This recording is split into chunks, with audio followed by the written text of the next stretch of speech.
में पुलिस नहीं है तो मे भी शायद सेफ्टी ना हो पाए, बट अब तो बीजेपी के हाथ में पुलिस है, बीजेपी को तो पूरी दिल्ली हमने दे दी, तो वो क्यों नहीं सेफ्टी दे पा रही है हमको? ख्याला थाना क्षेत्र में बीते कई दिनों से चाकूबाजी और पत्थरबाजी की घटनाएं लगातार सामने आ रही हैं। नाबालिगों के गुट सड़कों पर खुलेआम दहशत फैला रहे हैं, जिससे आम लोगों में भारी डर का माहौल है।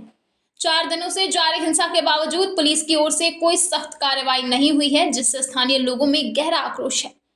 लोगों का कहना है कि उन्होंने कई बार पुलिस को शिकायत दी, लेकिन अब तक कोई ठोस कदम नहीं उठाया गया। पुलिस की निष्क्रियता पर सवाल उठाते हुए लोगों ने प्रशासन की कार्यशैली पर भी नाराजगी जताई है। लोगों का कहना है कि अगर जल्द हालात नहीं संभाले गए तो वे प्रदर्शन करने को मजबूर होंगे। इलाके में बिगड़ती कानून व्यवस्था को देखते हुए अब प्रशासन से सख्त कार्रवाई की मांग की जा रही है, ताकि लोग चैन और सुरक्षा के साथ जीवन जी सकें। दिल्ली से प्रिंस जायसवाल की रिपोर्ट। पहले केजरीवाल के राज में हम लोग सुरक्षित नहीं थे, अब हमें लगता है बीजेपी के राज में हम सुरक्षित नहीं है। हमें ऐसा लगता था कि केजरीवाल के हाथ में पुलिस नहीं है तो मे भी शायद सेफ्टी ना हो पाए, बट अब तो बीजेपी के हाथ में पुलिस है, बीजेपी को तो पूरी दिल्ली हमने दे दी, तो वो क्यों नहीं सेफ्टी दे पा रही है हमको? ये सवाल तो हम बीजेपी से पूछेंगे और पुलिस से तो पूछेंगे कि क्या वजह जो हमें सेफ्टी नहीं मिल पा रही। यहाँ पे खुलेआम यहाँ पे आक्रमण कर रहे हैं, चाकूबाजी कर रहे हैं, सट्टेबाजी, नशेड़ी की चीजें की मांगते हैं, और नशे की चीजों के लिए बस उनके पास पैसे नहीं होते तो वो दूसरों से पैसे लेने के लिए जबरदस्ती करते हैं, फिर उनके साथ चाकूबाजी जैसी घटना अंजाम देते हैं। कौन सी जगह? खुलेआम गांजा पिया जाता है, खुलेआम समेक पी जाती है, खुलेआम दारू पी जाती है। यहाँ पे सारे काम खुलेआम होते हैं, लेकिन दिल्ली पुलिस की आंखों पे पट्टी बंधी हुई है, काला चश्मा लगा हुआ है। दिल्ली पुलिस को कुछ भी नहीं दिखाई देता है। यहाँ हम बिल्कुल सुरक्षित नहीं हैं, लेडीज तो भले, कोई बच्चा हमारा सुरक्षित नहीं। कैसे हम अपने बच्चों को स्कूल भेजें, कैसे हम अपने बच्चों को ट्यूशन भेजें? हम इसी दहशत में रहते हैं सारे दिन, कि हमारे अंदर यही दहशत घुसी हुई है कि हम सुरक्षित कहाँ पे होंगे। लोग वहाँ कह रहे हैं अब यहाँ से घर बेचो। भाई हम घर बेच के अब कहाँ जाएं? बोलो, दिल्ली पुलिस हमें बताए, बीजेपी हमें बताए हम अपने घर बेच के कहाँ जाएं? कौन कह रहा है?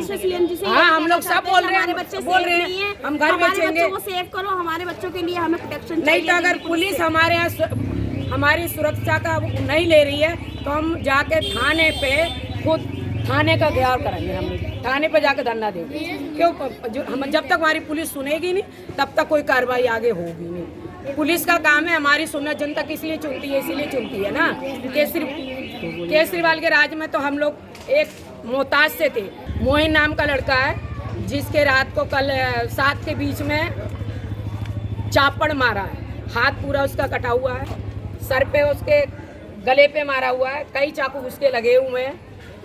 और बताते किसी एक बच्चे ने उसको बचाया हुआ है, हमें तो पता नहीं, लेकिन हम लोग को जब पता लगे तब हम लोग अपने घर से निकल के आए।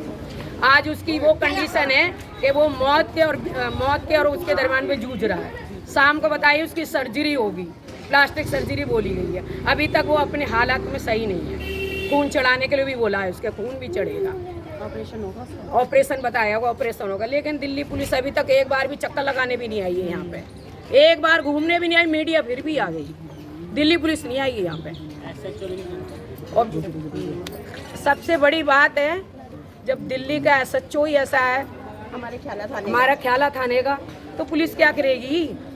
नाम क्या है SHO का? और SHO का नाम तो मुझे मालूम नहीं है, मैं इतनी पढ़ी लिखी हूँ नहीं। विजय कुमार SHO का नाम मेरे को मालूम नहीं, मेरे से किसी पता लगी है विजय कुमार नाम है, लेकिन SHO की मैंने शकल भी नहीं देखी है। दिखाई नहीं देता SHO कहाँ बैठता है। जब दिल्ली पुलिस नहीं दिखाई देती SHO कहाँ दिखाई देगा? है वो कहाँ दिखाई देगा हमारे को? सारी कमी। यहाँ पर बच्चे खेल रहे थे और कुछ लड़के आए, आरामी लड़के थे, वो उनको परेशान करने लग गए।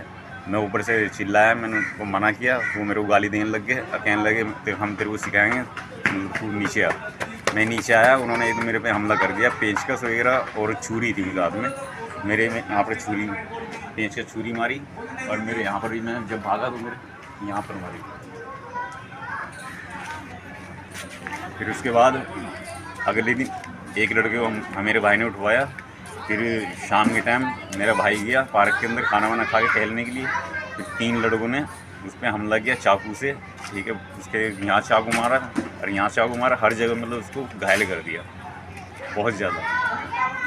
उसको हॉस्पिटल ले गए, वहाँ पर ट्रीटमेंट चला, मैं तो फिर यहाँ पर वापसी आ गया। तो बड़े भाई थे वहाँ पर, बहनें थी, जीजा वगैरह ये सब थे। ये चाकू वजह मतलब ये थी, बच्चों को वो परेशान कर रहे थे, वो हरामी लड़के थे, उन्हें समझाने के लिए आ रहा था, वो उन्होंने एकदम मेरे पर अटैक कर दिया। कितने लड़कों को चाकू लग चुके हैं अभी तक? अभी तक के 5-6 जनों के शायद लग चुके हैं तकरीबन।